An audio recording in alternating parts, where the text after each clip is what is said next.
এক আল্লাহর বান্দা বড় গরিব মানুষ, অসহায় মানুষের কাজ করে দিন আনে দিন খায়।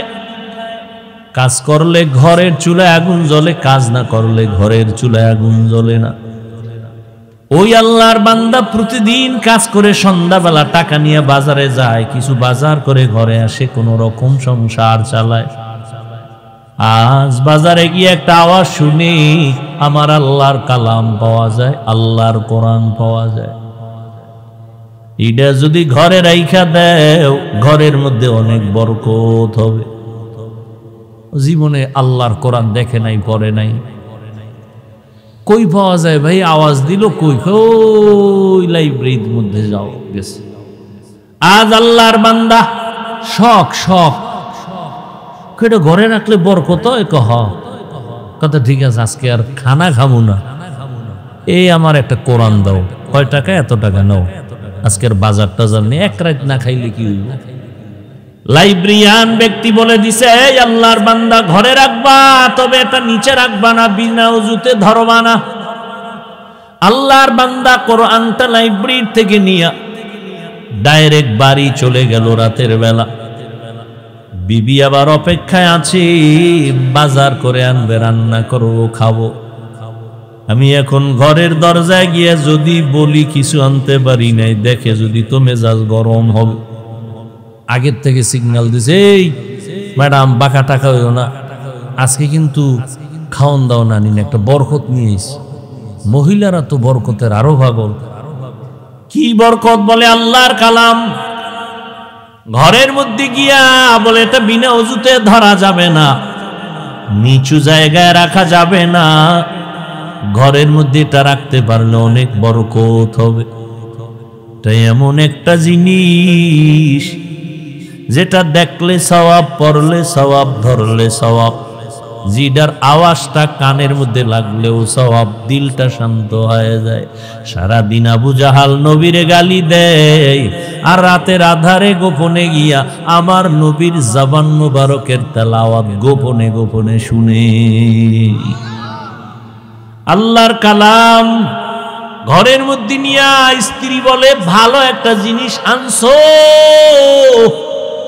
তবে অন্তরে ভয়, এটা তো উঁচা জায়গায় রাখতে হবে। আমরা তো বড় গরিব মানুষ, উঁচা জায়গাও নাই, ছোট একটা ঝুপড়ি ঘর, এখানে এই জিনিসটা রাখার মতো কায়দাই নেই। বিবি দিনদার, স্বামীরে পরামর্শ দেয়, পেরেশানি দূর করে দেয়। আর আমগো আম্মা জানেরা পেরেশানি খেলি বাড়ায়, হুদা জায়গায় একটা টেলিফোন করে একটা পেরেশানি দিয়ে রাখে। আল্লাহর বান্দি বলে, দরকার নাই, বেয়াদবির থেকে বেঁচে থাকি, কাল সকাল বেলা না হয়, এখন পারলে ফিরাইয়া দাও, এখন পারবো না, কালকে দিতে হবে। কয় এটা ফেরত দিয়ে সঙ্গ করে রাখা যাবে না, রাখার জায়গা নেই, তাই হুদা এটা নিয়ে একটা বড্ড আর তলে ভরুম, এটা দিয়াও। আচ্ছা ঠিক আছে, কালকে দিব, আজকে কি করা যায়? আজ রাতটা তো অন্তত রাখতে হবে। কেমনে রাখবো? কোরআন এটা উঁচু জায়গায় রাখতে হবে, রাখার জায়গা নাই, কি করা যায়?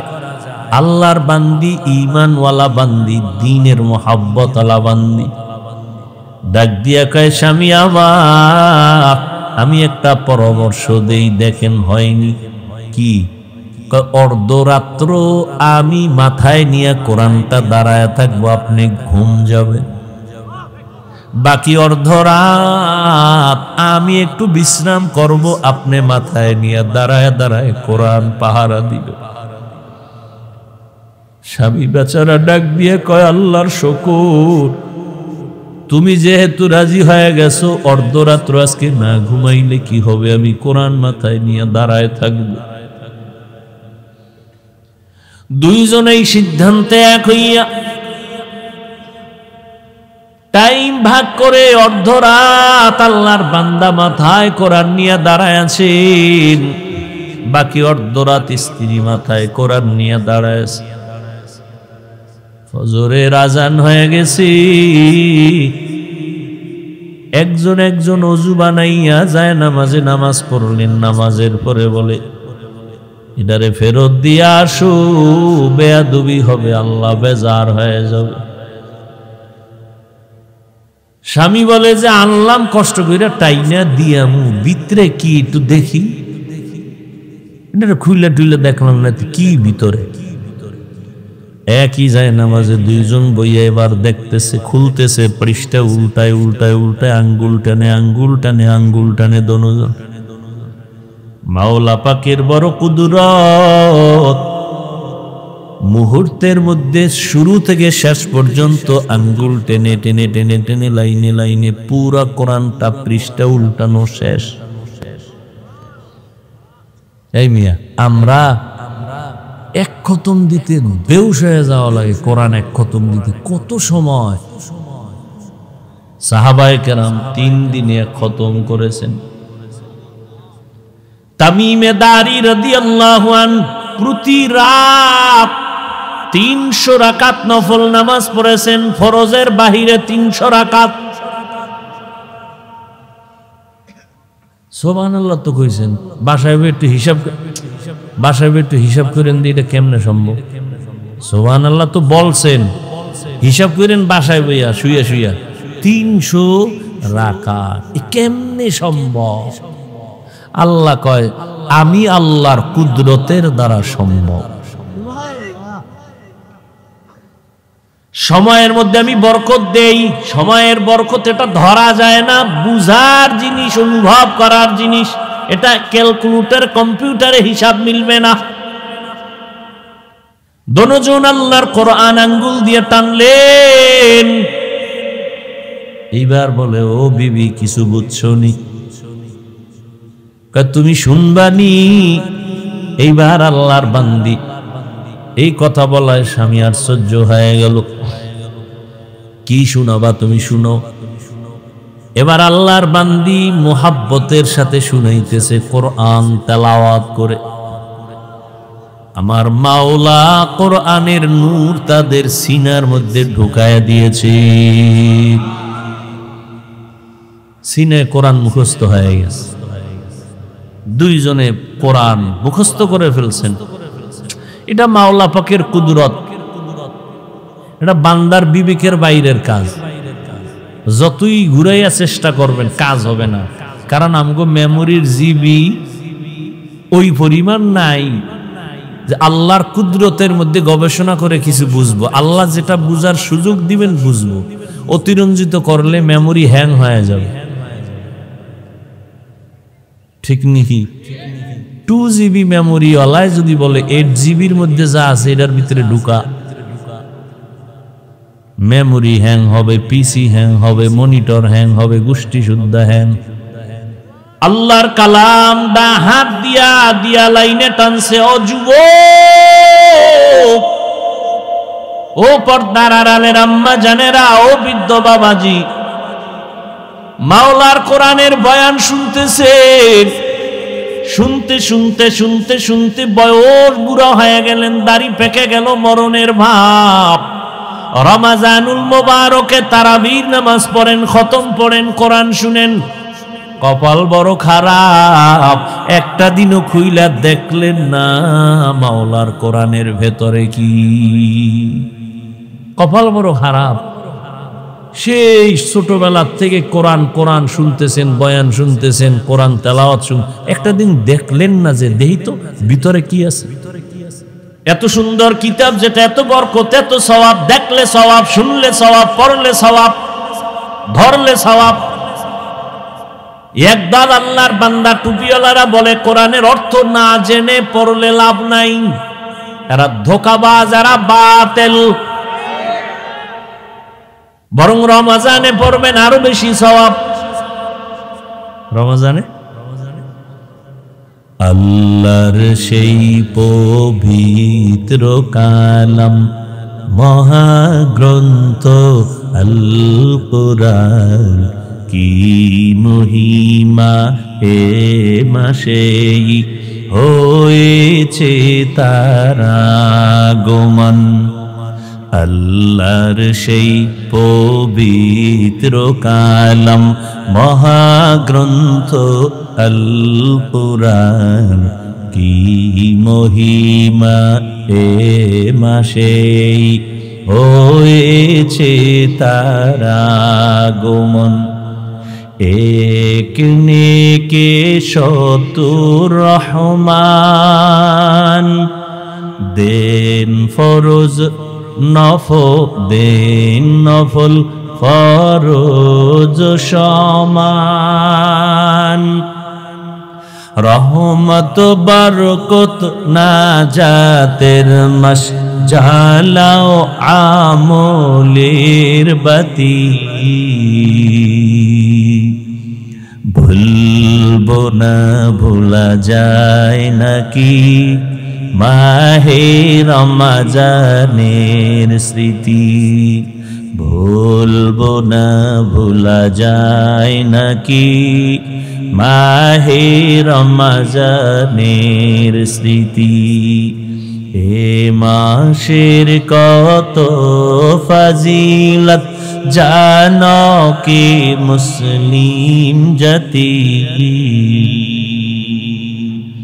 ভুলবো না ভোলা যায় নাকি মাহে রমজানের স্মৃতি। ভুলবো না ভোলা যায় নাকি মাহে রমজানের স্মৃতি। ঘুম আসতেছে আপনার? এরে যুবক আল্লাহর গোলাম, জীবনে সব কামাই করলি, মাওলার কাছে কি নিয়ে যাবি? আল্লাহ যদি জিগায় তোর সব মাপ, তুই জীবনে যত আকাম করছো সব মাপ, খালি একটা ভালো কাজের কথা ক, যেটার ধৈরেই আমি তোর জান্নাত দেব। একটা আছে? কি মাস্তান হইয়া বয়ে দিস, হুজুর মুজুর এটি কোনো পছন্দই হয় না।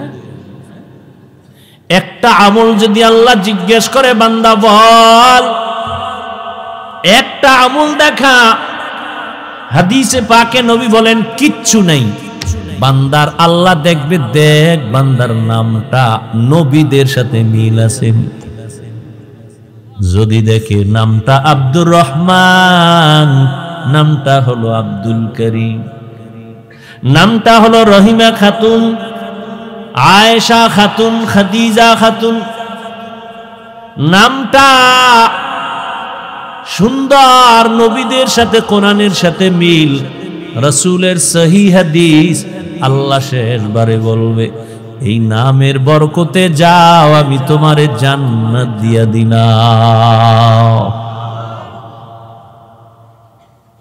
নাম রাখছে সেন্টু, হৃদয়, বৃষ্টি, নদী, সাগর, সবুজ, গম্বুজ। সারা দুনিয়ার বেঈমানের বাড়ি ঘুরো, আব্দুর রহমান নামের একটা ছেলে পাবেন, পাবেন। সারা দুনিয়ার বিধর্মীদের বাড়ি বাড়ি ঘুরো, রহিমা নামে একটা মেয়ে পাবা। আসতে কেন পাবেন? কপাল এত খারাপ কেন আমাদের? আমরা এতটা ছোট মনের মানুষ কেন যে আমগো ঘরে ঘরে ঘরে ঘরে বেঈমানের পাতানো নাম, ঘরে ঘরে বেঈমানের নাম। একজনের নাম রাখছে বিপদ, সন্তানের নাম বিপদ, ডাক দিছে বিপদ। পিছনে একজন তাকে, ভাই কি বিপদ? কেন? আমার সন্তানের নাম বিপদ।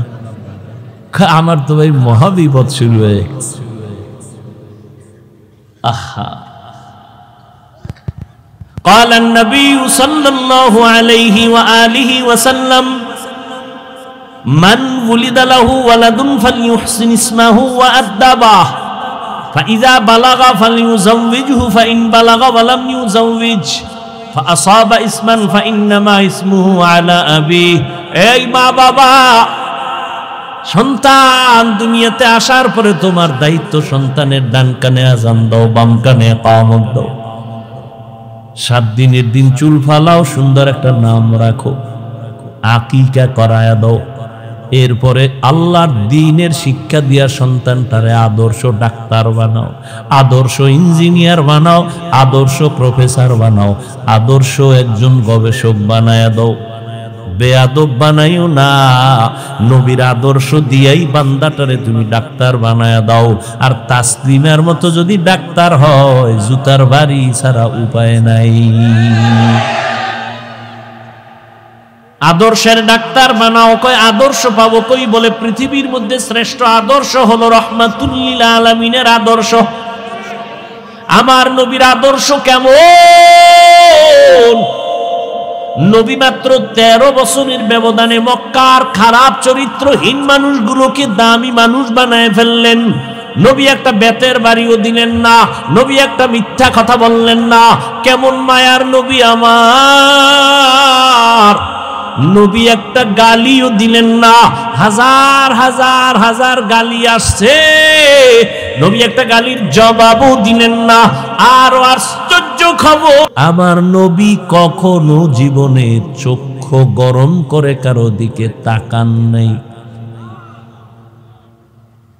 কি যুবকেরা, সুবহানাল্লাহ না?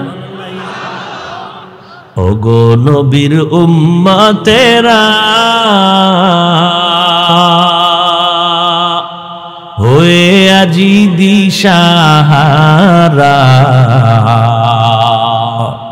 কোরআন হাদিসের চলো যখন যাহা চায় মনে, নবী বিনে কে তরাবে পুলসিরাত মিজানে, নবী বিনে কে তরাবে পুলসিরাত মিজানে।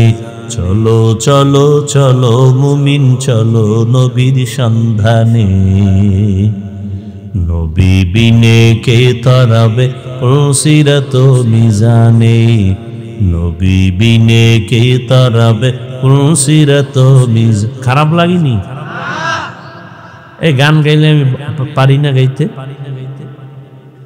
এই বিছনায় প্রস্রাব করি, বুঝো কত ছোড়ো। সেই সময় থেকে গজল গাই, তাও এখন তো গজল নেই, এখন গান শুরু হয়ে গেছে। নাত পড়বে, হামদে বাড়ি তাআলা পড়বে, চোখের পানি পড়বে, মানুষের আকর্ষণ বাড়বে আমলের দিক। কি গায় গানের মতো, এরকম কইরা কইরা গান, এটি গজল। এ কমুনা আমার ভাই গো, আবার কষ্ট লাগবে। কি করি? বললেও বিপদ, না বললেও বিপদ। আল্লাহ সবাইকে মাফ করো। এরে আল্লাহর বান্দা, কইতন কই গেছি গে জানি না, তবে এতটুকু বলতে পারি, আল্লাহ যে কথা জবানে বলাবেন ওই ভরসা করে বসছি, এবং এখানের জন্য যেই কথা প্রয়োজন আল্লাহ তাই বলাবেন, আমি বিশ্বাস করি। আয়াত কিন্তু নিছি জাহান্নামের আগুন থেকে বাঁচো। ইয়া আইয়ুহাল্লাযীনা আমানু কু আনফুসাকুম ওয়া আহলিকুম নারা। ও মুমিন, জাহান্নামের আগুন থেকে নিজেকে বাঁচাও, তোমার আহালকে বাঁচাও। 1 নাম্বার দায়িত্ব নিজেকে বাঁচাও, 2 নাম্বার দায়িত্ব তোমার আহালকে বাঁচাও। ও আব্বা আম্মারা, আপনাদের সন্তান আপনাদের আহাল, আপনিও জাহান্নাম থেকে বাঁচবেন, আপনার সন্তানদেরও বাঁচাবেন। নিজেও নামাজ পড়বেন, সন্তানদেরকেও নামাজি বানাবেন।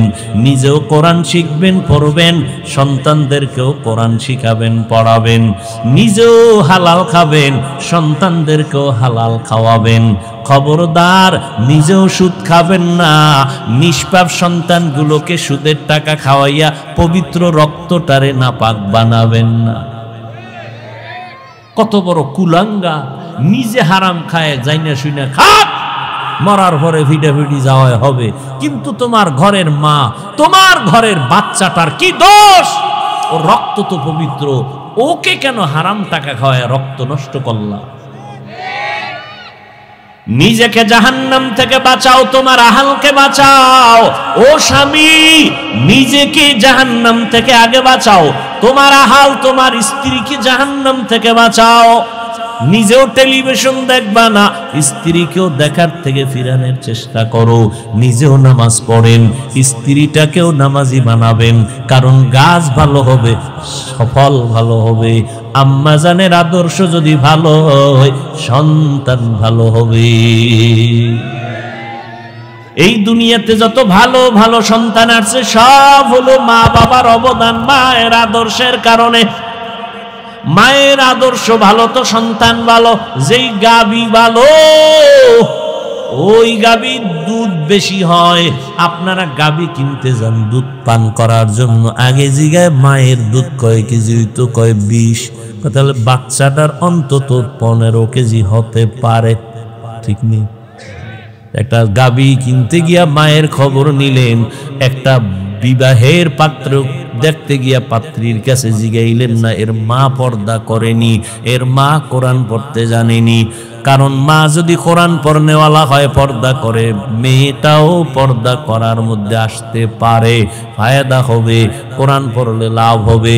ঘরের মধ্যে আম্মা জান কোরআন পড়বে, রহমতের ফেরেশতা ঘরটা পাহারা দিবে। জাহান্নামের আগুন থেকে নিজেকে বাঁচান, আহালকেও বাঁচান। কেন? বলে ওয়াকুদুহান নাসু ওয়াল হিজারা, জাহান্নামের আগুনের ইন্ধন হবে মানুষ আর পাথর। দুনিয়ার আগুন আগুন, জাহান্নামের আগুনটাও আগুন।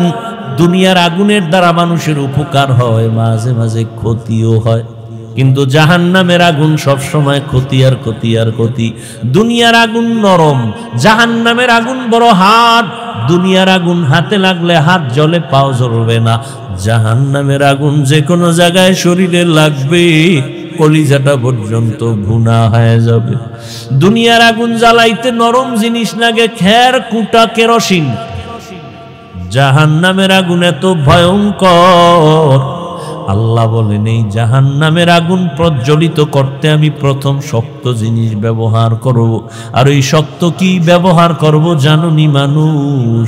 আমি জাহান্নামের আগুন জ্বালাইতেই ব্যবহার করব মানুষ আর পাথর। কোন মানুষ বলা হয় যায় না, কোন মানুষ দিয়া জাহান্নাম বানাবেন বলা যায় না। রাসূলের সাহাবী আবু হুরায়রা রাদিয়াল্লাহু তাআলা আনহু একজন মুহাব্বতের সাহাবী বলেন, ও ভাই আবু হুরায়রা, আপনি নবীর সোহবতে বেশি সময় কাটাইছেন, নবীজির এমন একটা হাদিস আমাকে আপনি শুনাইবেননি?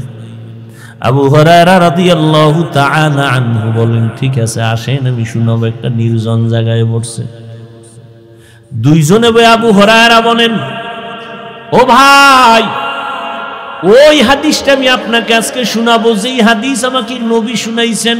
এই রকম নিরিবিলি একটা ঘর, কেউ ছিল না, রহমতের নবী আর আমি আবু হুরায়রা ছাড়া কেউ নাই।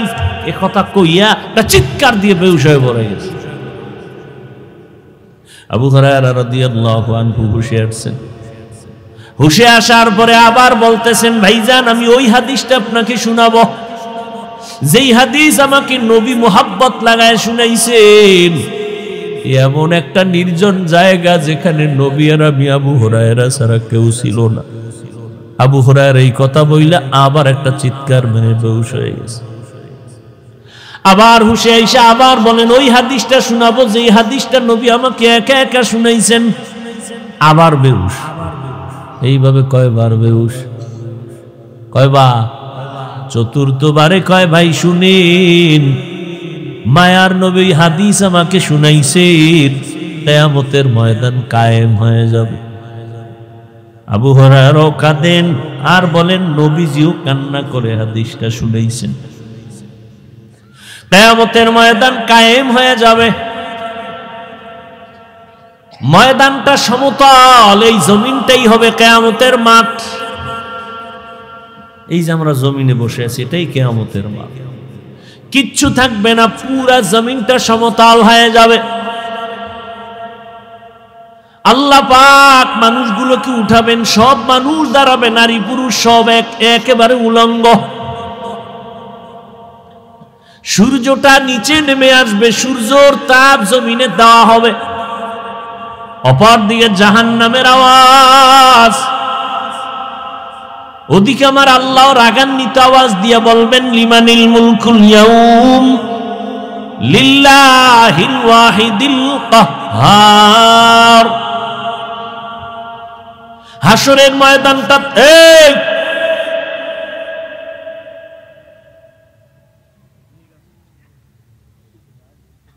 কি ওয়াজ করমু?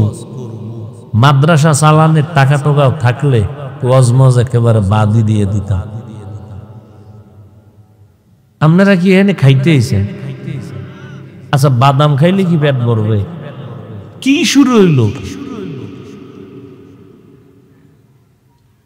ওয়াজের প্যান্ডেলে বেচা কেনা কেন?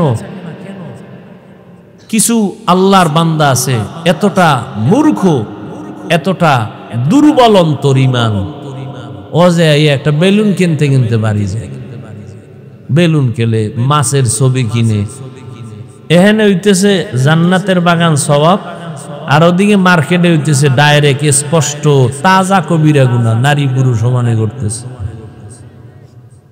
কি এক ওয়াজ! আহা, এই জন্য ওয়াজ বাড়ছে কিন্তু ফলাফল জিরো। মসজিদ সুন্দর, মুসল্লিদের অন্তর সুন্দর না।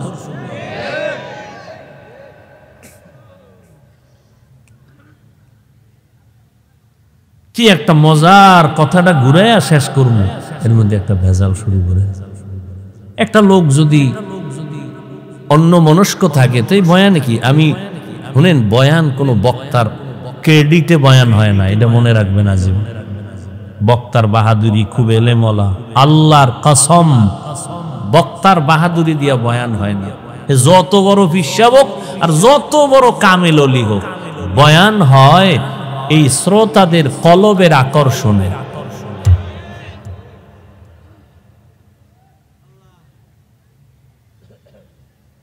আমি 12টার মধ্যে চাইছি মোনাজাতটা দিয়ে যাবো, বয়ান করতেছি, কে বের করতেছে? আমি কি নিয়ে মুখস্থ করে আসছি যে আজকে এখানে এই কথা বলবো? এই আয়াত দিয়ে তো আরো 13 জায়গায় বয়ান করছি, কিন্তু আজকের আয়াতের মাথা হাতে যে কথাগুলো আসছে, এই কথা তো কোনো বয়ানে আসেনি। এই একই আয়াতের বয়ান আরো 13 জায়গায় ইউটিউবে আছে, দেখেন।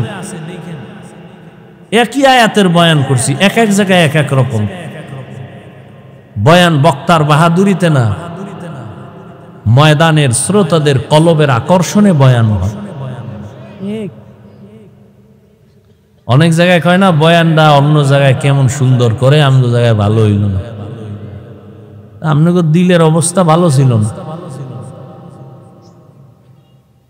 এই যে এত আশিক রসুল, ফজর পড়ে নাই, জহুর পড়ে নাই, আসর পড়ে নাই, মাগরিব পড়ে নাই, এশাও পড়ে নাই, পরে যে ফজর পড়বে কিনা আল্লাহ ভালো যায়। কি ইমানদার বইয়ের নামাজ না পড়লে কি ইমান তাজা আছে?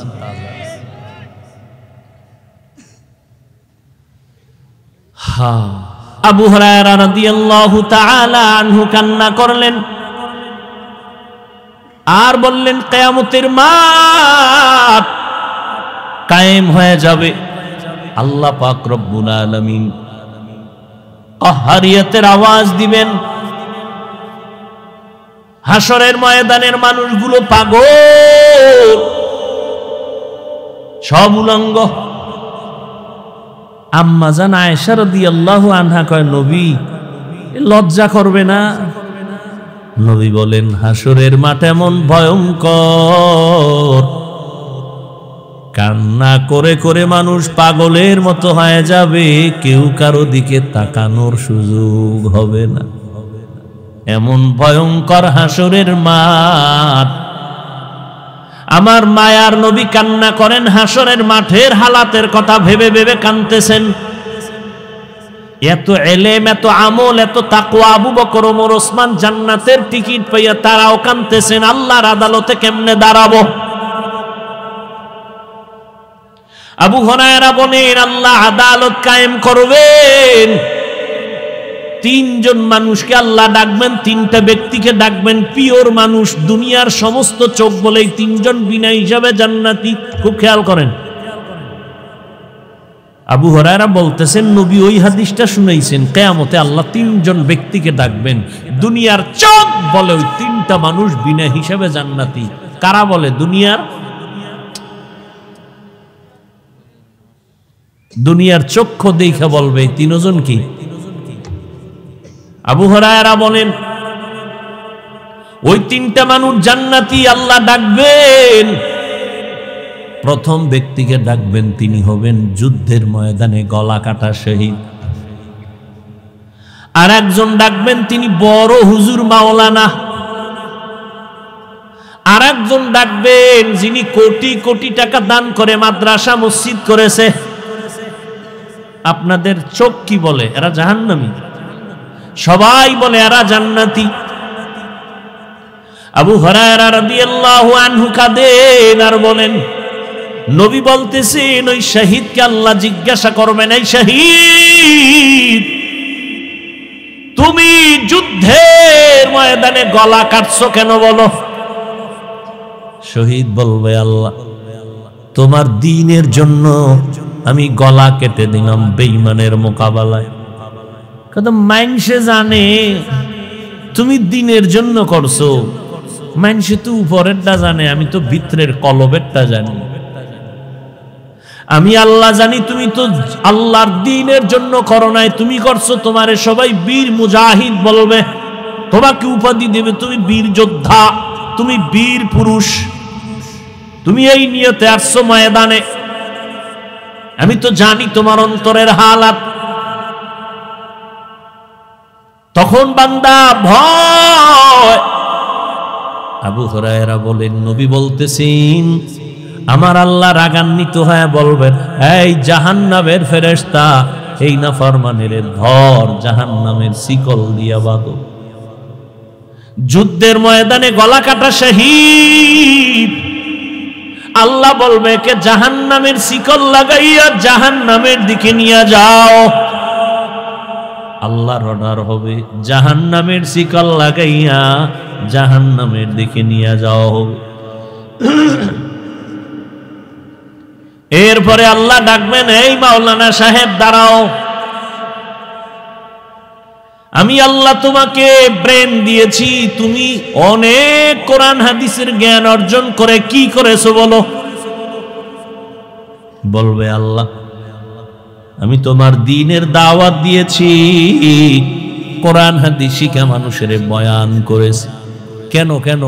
তোমার সন্তুষ্টির জন্য। কয় না না, মানুষ জানে তুমি আমার জন্য কাজ করছো, আর আমি আল্লাহ জানি তুমি নিজেকে মাওলানা বানানোর জন্য টুপি লাগাইছো, মানুষের বাহা বাহা পাওয়ার জন্য তুমি এই বেশ ধরেছো, মানুষের ধন্যবাদ পাওয়ার জন্য তুমি এগুলো করছো।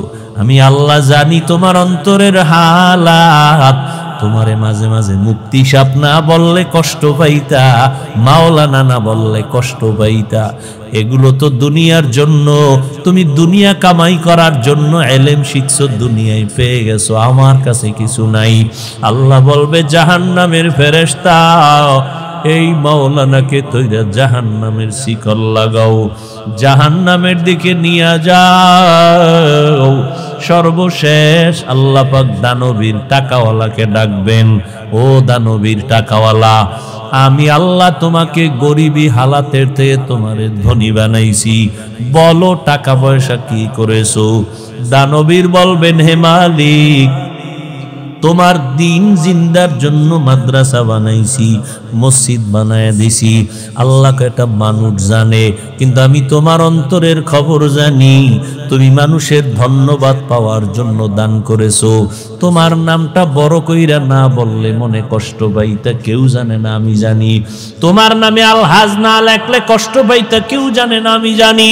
তোমারে যদি একটু সম্মানের চেয়ার না দিত তুমি কষ্ট পাইতা, আমি জানি। তাহলে তুমি টাকা পয়সা ব্যয় করছো মানুষের ধন্যবাদ পাওয়ার জন্য, সেটা দুনিয়ায় পেয়ে গেছো।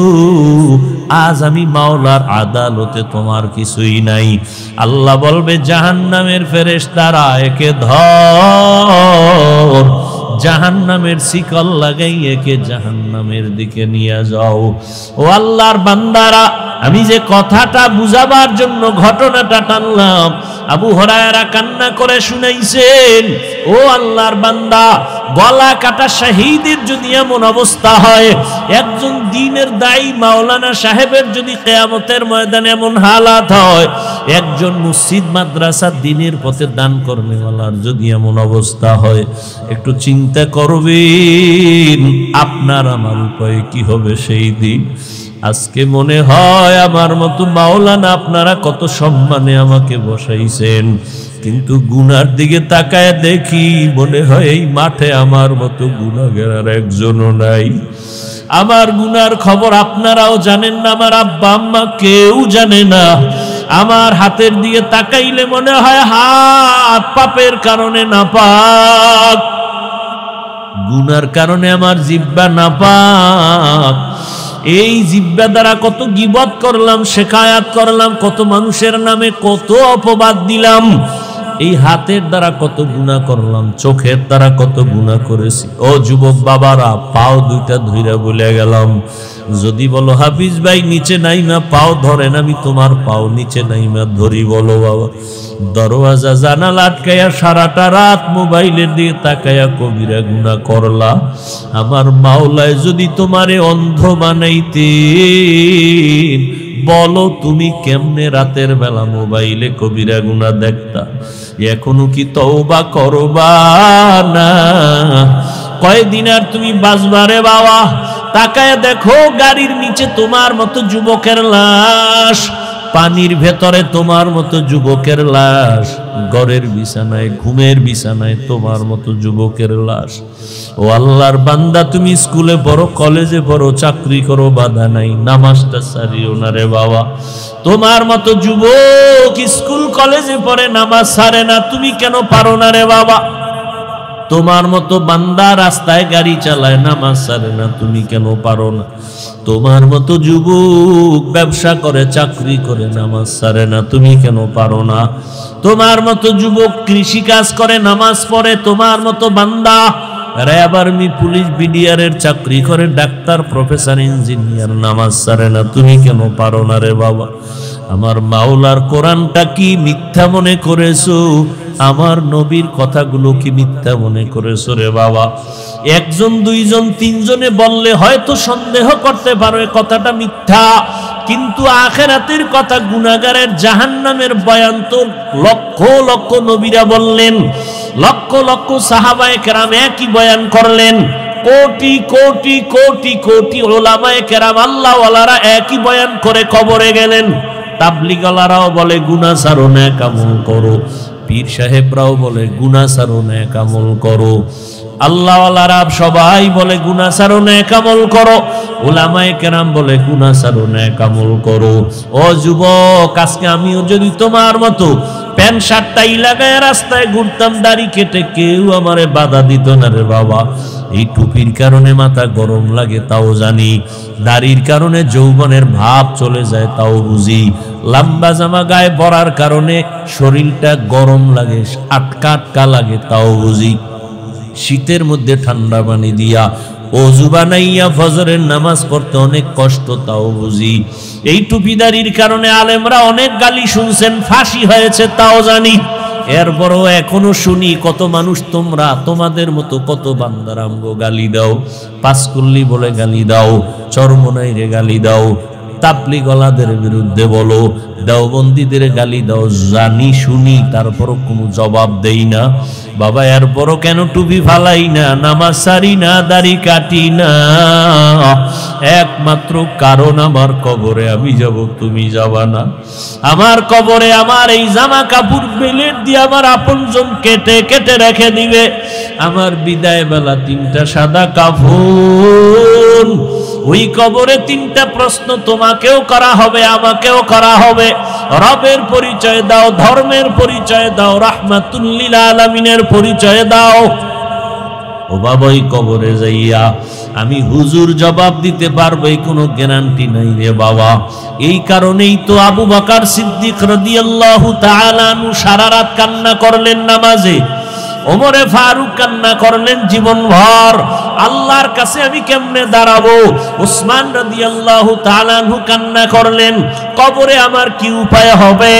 তারা যদি এত আমল করিয়া কাঁদেন, তোমার আমার কি পরিমাণ কান্না করা দরকার।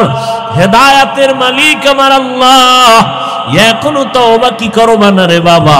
ও আল্লাহর বান্দা, মনেরে বুঝাও, তোমার মতো যুবক যদি জেনারেল লাইনে থাকিয়া নামাজ পড়ে, তুমি কেন পারবা না?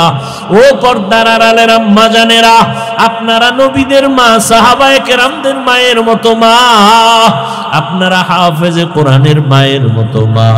এই স্টেজে কতজন ছাত্রর মাথায় আজ পাগড়ি দিলাম, এরা সবাই কোরআনের হাফেজ। এদের সিনার মধ্যে মাওলার কোরআন মুখস্থ হয়ে গেছে।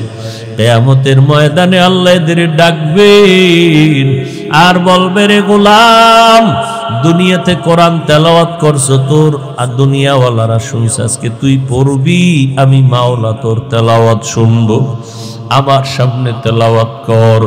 ইউকালু লি সাহিবিল কুরআন ইকরা ওয়ারতাকি ওয়ারাত্তিল কামা কুনতা তুরাত্তিলু ফিদ দুনিয়া ফাইন্না মানজিলাকা ইনদা আখিরি আয়াতিন তাকরাউহা। আল্লাহ বলবেন তেলাওয়াত করো, আর একতলা বিল্ডিং লিফটের মধ্যে উপরে যাও। শুধু তুমি একা যাইও না, ও কোরআনওয়ালা, আরো 10টা জাহান্নামীর ব্যাপারে আমার লিস্টি দাও, সুপারিশ করো। আমি মাওলা তোমার কোরআনের বরকতে, তুমি যে কোরআন শিখছো এই বরকতে আমি 10টা জাহান্নামীকেও তোমার সুপারিশে জান্নাত দিয়া দিব। ও আল্লাহর বান্দারা, ও আম্মা জানেরা, আজকে এই যে ছেলেরা পাগড়ি নিল, ওদের মা কত ধন্য, ওদের বাবাদের কপাল কত ধন্য। আপনার সন্তানটারে কেন কোরআন শিখাইতে পারলেন না? ডাক্তার বানাবেন আলহামদুলিল্লাহ, তবে কোরআন শিখাইয়া নবীর আদর্শের ডাক্তার বানাইয়া যাইয়েন। আপনার মতো মা নামাজ পড়ে স্বামীর মাল হেফাজত করে, আপনি কেন পারবেন না রে মা? কয়দিন আর দুনিয়ায় বাঁচবেন, একদিন দুনিয়া থেকে বিদায় হবেন। আজকে নতুন শাড়ি পরিয়া স্বামীর ঘরে আসছেন, কত আনন্দ। এমন একটা দিন আসবে সাদা কাফনের প্যাকেট হয়ে কবরে যাবেন। বাচ্চাগুলো আম্মু আম্মু বলে ডাকবে, আপনার জবানে কোনো আওয়াজ হবে না। ও বৃদ্ধ বাবাজিরা, কয়দিন আর দুনিয়ায় বাঁচবেন? আপনার মতো কত বুড়া মানুষ লাঠি দিয়া মসজিদে গিয়া কষ্ট করে করে নামাজ পড়ে সারেন, আপনি কেন পারবেন না? আল্লাহর কাছে তওবা করে নেন। জীবনে তো গুনাহ কম করি নাই, নামাজ কম সারি নাই, বেপরদায় কম চলি নাই, নবীর তরিকা কম জবাই করি নাই।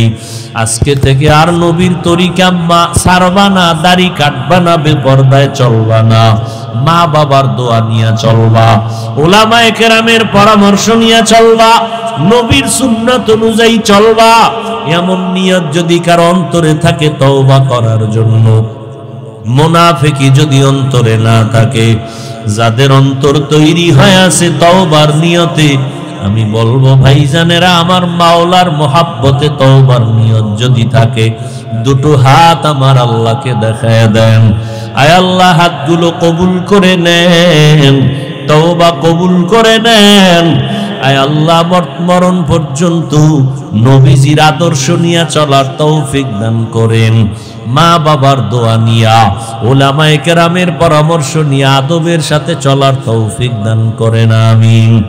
যদি বাচ্চাটা একটা অন্যায় করে, আপনি ধমক দিবেন একটা, 2 কাজ করলে 2 ধমক, বেতের বাড়ির কাম করলে 1টা বেতের বাড়ি দিবেন। কত জোরে ও যতটুকু সহ্য করতে পারবে। 1টার বেশি যদি দেন জুলুম, পাইবে সে মাত্র 10 গ্রাম ওজনের বাড়ি, দিছেন আধা কেজি, জুলুম। হ্যাঁ, বড় কঠিন জিনিস। শাসন করেন স্ত্রীকে, কিন্তু শোষণ না। স্ত্রীকে শাসন করবেন, শিক্ষক ছাত্রকে শাসন করবেন, শোষণ করা যাবে না। শাসন করা ইনসাফ, শোষণ করা জুলুম। তবে এখানেও সাবধান, কারো চেহারায় আঘাত করা যাবে না, হারাম। শিক্ষক ছাত্রকে শাসন করবে, চেহারার মধ্যে আঘাত করা যাবে না, হারাম। স্ত্রীকে স্বামী শাসন করবে মাঝে মাঝে, তাও শাসনের কিন্তু আইন আছে বড় কঠিন কোরআনের আয়াত দিয়ে।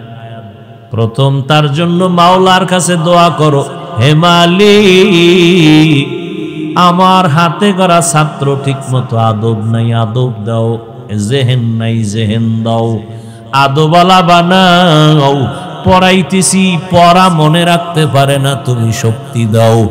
2 নাম্বার আপনার শাসন হলো এরে বুঝাইবেন, বাবা এমন ভাবে চলো, সালাম দিও, কারো সামনে চোখ তুইলা কথা বলবা না, এইভাবে বুঝাইবেন। আবার তাহাজ্জুদে সিজদায় পড়ে দোয়া করবেন, স্বামী ও আল্লাহর কাছে দোয়া করতে হবে, ও দয়ার মালিক আমার স্ত্রীকে তুমি নেককার বানায়া দাও, আমলালা বানাও। আবার বুঝাইতে হবে, রে বিবি তুমি আমি মিলিয়া দাম্পত্য জীবনের বাগানটা সাজাবো, তোমার মন আমার মন যদি এক না হয় কোনোদিন আগানো যাবে না, আর মাওলায় বরকত না দিলে আগাইতে পারবো না। বরকতের জন্য তোমার মন আমার মনে এক হতে হবে, আল্লাহর কাছে দোয়া করতে হবে, আল্লাহ দোয়া কবুল করবে, বরকত শুরু হবে। বুঝাইতে হবে, দোয়া করতে হবে।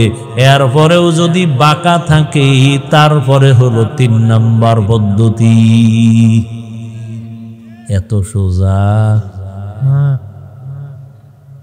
আরে ফিডা, হ্যাঁ হায় হায়,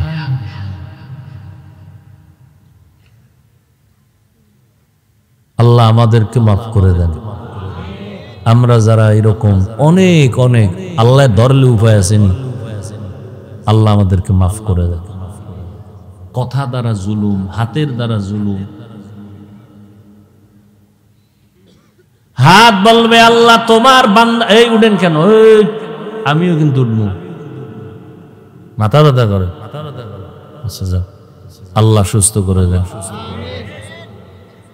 গেলে একসাথেই যাই কি, আমারে বয়ে ধুইয়ের পরে হুজুর চালায় জানি তো পুরান ওয়াজ, আমি একটু বিড়ি টেরি টাইম নিতেছি।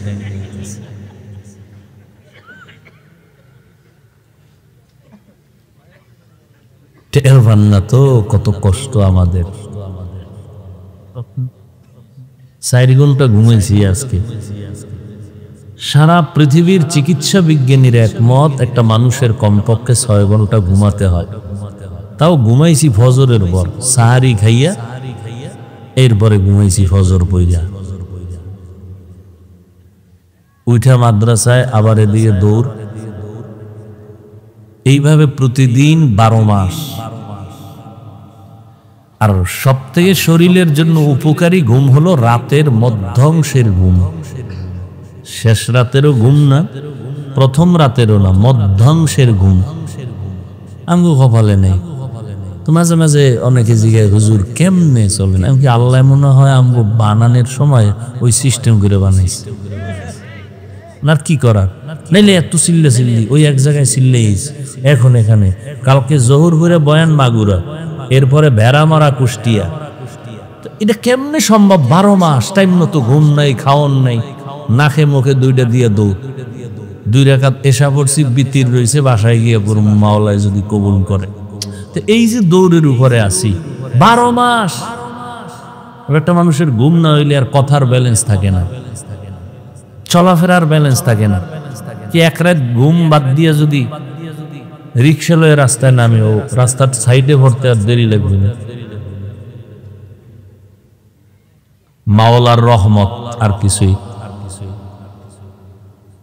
আল্লাহ, একটু বসবেন তো।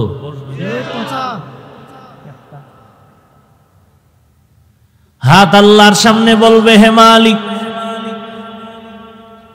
তুমি হাতটা দিছো নেক আমলের ব্যাপারে ব্যয় করবে, বান্দায় আঙ্গুল দিয়া দূরে দূরে দূরে দূরে কোরআন পড়বে। এক আল্লাহর বান্দার একটা ঘটনা, আমি আমার এক বুজুর্গ আল্লাহওয়ালা যার লাথি খাইয়া আমি হাফিজুর রহমান এখানে আসছি, এক বুজুর্গ বহুত লাথি খাইছি, থাপ্পড় খাইছি।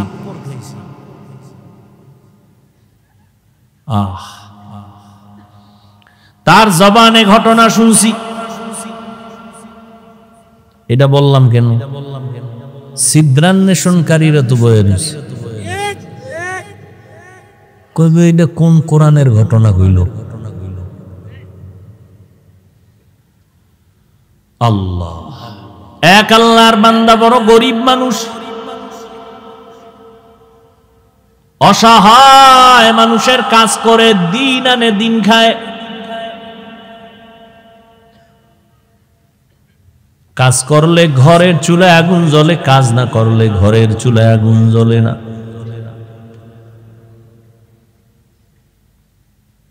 ওই আল্লাহর বান্দা প্রতিদিন কাজ করে সন্ধ্যাবেলা টাকা নিয়ে বাজারে যায়, কিছু বাজার করে ঘরে আসে, কোন রকম সংসার চালায়। আজ বাজারে গিয়ে একটা আওয়াজ শুনি, আমার আল্লাহর কালাম পাওয়া যায়, আল্লাহর কোরআন পাওয়া যায়। এটা যদি ঘরে রাইখা দেও, ঘরের মধ্যে অনেক বরকত হবে। জীবনে আল্লাহর কোরআন দেখে নাই, পড়ে নাই, কই পাওয়া যায় ভাই? আওয়াজ দিল কই? ওই লাইব্রেরির মধ্যে যাও, গেছে। আজ আল্লাহর বান্দা শখ শখ কেটে ঘরে রাখলে বরকত কথা, ঠিক আছে আজকে আর খানা খাবো না, এই আমার একটা কোরআন দাও। কয় টাকা? এত টাকা নাও, আজকের বাজার টাজার নিয়ে এক রাত না খাইলে কি হইব? লাইব্রেরিয়ান ব্যক্তি বলে দিছে, এই আল্লাহর বান্দা ঘরে রাখবা, তবে এটা নিচে রাখবা না, বিনা উজুতে ধরবা না। আল্লাহর বান্দা কোরআনটা লাইব্রেরি থেকে নিয়ে ডাইরেক্ট বাড়ি চলে গেল রাতের বেলা। বিবি আবার অপেক্ষায় আছে, বাজার করে আনবে, রান্না করবো, খাবো। আমি এখন ঘরের দরজায় গিয়ে যদি বলি কিছু আনতে পারি নাই, দেখে যদি তো মেজাজ গরম হবে। আগের থেকে সিগন্যাল দিছে, এই ম্যাডাম বাঁকা টাকা হইও না, আজকে কিন্তু খাওন দাও না, নিন একটা বরকত নিয়েছি। মহিলারা তো বরকতের আরো পাগল। কি বরকত? বলে আল্লাহর কালাম। ঘরের মধ্যে গিয়া বলে এটা বিনা ওযুতে ধরা যাবে না, নিচু জায়গায় রাখা যাবে না, ঘরের মধ্যে এটা রাখতে পারলে অনেক বরকত হবে। তাই এমন একটা জিনিস যেটা দেখলে সওয়াব, পড়লে সওয়াব, ধরলে সওয়াব, জিডার আওয়াজটা কানের মধ্যে লাগলেও সওয়াব, দিলটা শান্ত হয়ে যায়। সারাদিন আবু জাহাল নবীরে গালি দেয়, আর রাতের আধারে গোপনে গিয়া আমার নবীর জবান মুবারকের তেলাওয়াত গোপনে গোপনে শুনে। মায়ার নবীর জবান মুবারকের তেলাওয়াত আরো কতই না সুন্দর। হাসরের ময়দানে আমার আল্লাহ নবীর মাধ্যমে তেলাওয়াত শোনাবেন তার আশিক পাগলদের। আজ আমরা নবীরে পাই নাই, নবীরে দেখতে পারি নাই, জবানেও তেলাওয়াত শুনতে পারি নাই। আমার মাওলার কোরআন এত মজার, দুনিয়াতে একটা গজল বারবার কইলে ভালো লাগে না, গান একবারের বেশি ভালো লাগে না, এক কবিতা বারবার ভালো লাগে না। আর কোরআন যত শুনি কেমন যেন ততই মজা লাগে। এতই মজা মরা পর্যন্ত তৃপ্তি মিটে না। কিন্তু কপাল খারাপ, আজ আমার যুবক বাবারা, বৃদ্ধ বাবাজিরা, পর্দার আড়ালের আম্মা জানেরা, বোনেরা, কেউ কোরআন পড়ে না। ফজরের নামাজের পরে কই তেলাওয়াত গেল, কই মক্তব নাই, তেলাওয়াত নাই। অথচ আমি শুনছি একজন বড় ভালো ব্যক্তির থেকে, মিশর এলাকায় নাকি যারা চাষাবাদ করে ওরাও কোরআন পড়ে শুদ্ধ করে। আল্লাহর কোরআন যেই ঘরে থাকবে রহমত। ওয়া নুনাজ্জিলু মিনাল কুরআনি মা হুয়া শিফাa'un ওয়া রাহমাতুল লিল মুমিনিন ওয়া লা ইয়াজিদুদ লিয-যালিমিনা ইল্লা খাসারা। আল্লাহর কালাম ঘরের মধ্যে নিয়া স্ত্রী বলে, ভালো একটা জিনিস আনছো, তবে অন্তরে ভয়, এটা তো উঁচা জায়গায় রাখতে হবে। আমরা তো বড় গরিব মানুষ, উঁচা জায়গাও নাই, ছোট একটা ঝুপড়ি ঘর, এখানে এই জিনিসটা রাখার মতো কায়দাই নেই। বিবি দিনদার স্বামীরে পরামর্শ দেয়, পেরেশানি দূর করে দেয়। আর আমগো আম্মা জানেরা পেরেশানি খেলি বাড়ায়, হুদা জায়গায় একটা টেলিফোন করে একটা পেরেশানি দিয়ে রাখে। আল্লাহর বান্দি বলে, দরকার নাই, বেয়াদবির থেকে বেঁচে থাকি, কাল সকাল বেলা না হয় এখন পারলে ফিরাইয়া দাও, এখন পারবো না, কালকে দিতে হবে। কয় এটা ফেরত দিয়ে সঙ্গ করে রাখা যাবে না, রাখার জায়গা নেই, তাই হুদা এটা নিয়ে একটা বড়দোয়ার তলে ভরুম, এটা দিয়াও। আচ্ছা ঠিক আছে, কালকে দিব, আজকে কি করা যায়? আজ রাতটা তো অন্তত রাখতে হবে। কেমনে রাখবো? কোরআন এটা উঁচু জায়গায় রাখতে হবে, রাখার জায়গা নাই, কি করা যায়? আল্লাহর বান্দি, ঈমানওয়ালা বান্দি, দ্বীনের মুহাব্বতওয়ালা বান্দি ডাক দিয়া কয়, স্বামী আমার, আমি একটা পরামর্শ দেই, দেখেন হয়নি কি?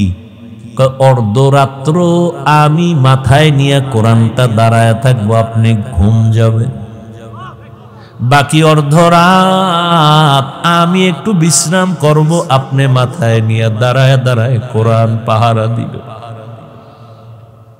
স্বামী বেচারা ডাক দিয়ে কয়, আল্লাহর শুকর, তুমি যেহেতু রাজি হয়ে গেছো, অর্ধরাত্র আজকে না ঘুমাইলে কি হবে, আমি কোরআন মাথায় নিয়ে দাঁড়ায় থাকবো। দুইজনেই সিদ্ধান্তে এক হইয়া টাইম ভাগ করে অর্ধরাত আল্লাহর বান্দা মাথায় কোরআন নিয়ে দাঁড়ায় আছেন, বাকি অর্ধরাত স্ত্রী মাথায় কোরআন নিয়ে দাঁড়ায় আছে। ফজরের আজান হয়ে গেছে, একজন একজন ওযু বানাইয়া যায় নামাজে নামাজ পড়লেন, নামাজের পরে বলে, এটারে ফেরত দিয়ে আসো, বেয়াদবি হবে, আল্লাহ বেজার হয়ে যাবে। স্বামী বলে যে, আনলাম কষ্ট করে টাইনা দিয়ামু, ভিতরে কি একটু দেখি, এটা খুইলা টুইলা দেখলাম না কি ভিতরে।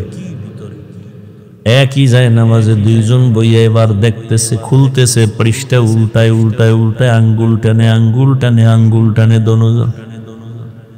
মাওলা পাকের বড় কুদরত, মুহূর্তের মধ্যে শুরু থেকে শেষ পর্যন্ত আঙ্গুল টেনে টেনে টেনে টেনে লাইনে লাইনে পুরা কোরআনটা পৃষ্ঠা উল্টানো শেষ।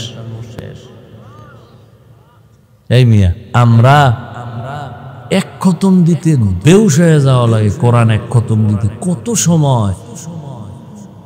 সাহাবায়ে কেরাম 3 দিনে এক খতম করেছেন। তামিমে দারি রাদিয়াল্লাহু আনহু প্রতি রাত 300 রাকাত নফল নামাজ পড়েছেন, ফরজের বাহিরে 300 রাকাত। সুবহানাল্লাহ তো কইছেন, বাসায় একটু হিসাব করেন দিয়ে এটা কেমনে সম্ভব? সুবহানাল্লাহ তো বলছেন, হিসাব করেন বাসায় বইয়া শুইয়া শুইয়া 300 রাকাত, কেমনে সম্ভব? আল্লাহ কয়, আমি আল্লাহর কুদরতের দ্বারা সম্ভব।